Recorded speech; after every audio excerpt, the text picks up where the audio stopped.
Sabe aquelas situações na vida que parecem impossíveis? Já parou para pensar como algumas pessoas conseguem encontrar força para continuar, mesmo quando tudo parece perdido? Hoje a gente vai analisar uma fonte de força que, olha, não vem de dentro da gente, vem de um lugar totalmente inesperado. Vamos mergulhar nisso. Essa citação da Elizabeth Elliot é nosso ponto de partida. E ela é poderosa, né? Mas por trás dessas palavras existe uma história de perda e perdão que é quase inacreditável e que nos leva direto para o coração do nosso tema de hoje. Então, que história é essa por trás de uma declaração tão forte? É uma que desafia completamente a lógica e que nos obriga a perguntar: de onde, mas de onde mesmo, vem a nossa capacidade de perseverar? Vamos parar para pensar nisso por um instante. Em 1956, o marido dela é morto. Apenas 2 anos depois, Elizabeth Elliot pega a sua filha, que tinha só 3 aninhos, e se muda para viver no meio das mesmas pessoas que o mataram. É uma decisão que, para a maioria de nós, soaria impossível.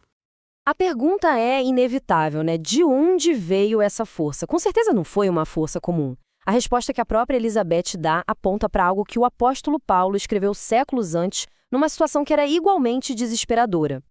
Para a gente conseguir entender essa fonte de poder, a gente precisa fazer uma viagem no tempo. Vamos voltar lá para uma cela de prisão romana, de onde Paulo está escrevendo a sua última carta. É uma mensagem urgente para o seu protegido, jovem Timóteo. E o cenário, olha, é bem sombrio. Paulo está basicamente no corredor da morte, abandonado por muitos. E Timóteo, seu sucessor, está lá em Éfeso lidando com a baita oposição e ainda tendo que ver o seu grande mentor sendo esmagado pelo sistema. É nesse contexto de crise total que Paulo escreve a instrução mais importante de todas. E aqui está. No meio do desespero, Paulo não diz seja forte. Ele diz fortifica-te na graça. Parece um detalhe, uma coisinha pequena, mas essa diferença é crucial. Vamos analisar o que isso realmente significa. O comando em si já é surpreendente.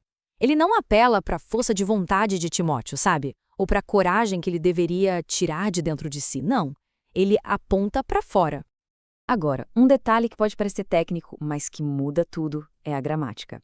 A palavra grega original, endunamo, está na voz passiva. Isso quer dizer que não é um comando do tipo junte as suas forças, mas sim um convite para permita-se ser fortalecido. A força é algo a ser recebido, não algo a ser produzido. E isso, de forma brilhante, mostra um ponto fundamental. Para receber essa força, o primeiríssimo passo é admitir a própria fraqueza. A nossa insuficiência pessoal não é um obstáculo. Na verdade, ela é o pré-requisito. É o ponto de partida para acessar um poder que não é nosso. Então, ok, se a força não vem de dentro, de onde ela vem exatamente? E nisso, o apóstolo Paulo é muito específico sobre qual é a fonte desse poder. A fonte é achares a graça. E no pensamento de Paulo, graça não é só o perdão pelos erros do passado. É um poder ativo, uma força que capacita a gente para o presente. É como se fosse um combustível divino que nos sustenta justamente quando o nosso acaba. Geralmente, a gente busca força no nosso talento, na nossa experiência, na aprovação dos outros. Mas Paulo contrasta tudo isso com a fonte divina, a graça. Uma força que, paradoxalmente, funciona melhor justamente nos momentos em que nos sentimos mais fracos. E aqui está a localização exata dessa fonte. Não é uma energia cósmica, uma coisa vaga. Paulo é claro ao dizer que essa graça fortalecedora é encontrada em Cristo Jesus. Isso quer dizer que o acesso a essa força vem por meio de um relacionamento contínuo, um relacionamento vital com Ele. Tudo bem, isso tudo é uma teologia fascinante, mas como é que funciona na prática? Como essa verdade tão antiga se aplica aos nossos desafios de hoje em dia? Bom, o processo pode ser resumido em 3 passos. Primeiro, reconhecer a própria fraqueza. Sem isso, a porta continua fechada. Segundo, cultivar ativamente o relacionamento com Cristo, que é o canal por onde essa graça flui. E terceiro, é uma mudança de mentalidade. Trocar o tentar mais pelo receber mais, se colocando numa posição de ser preenchido por essa força que vem de fora.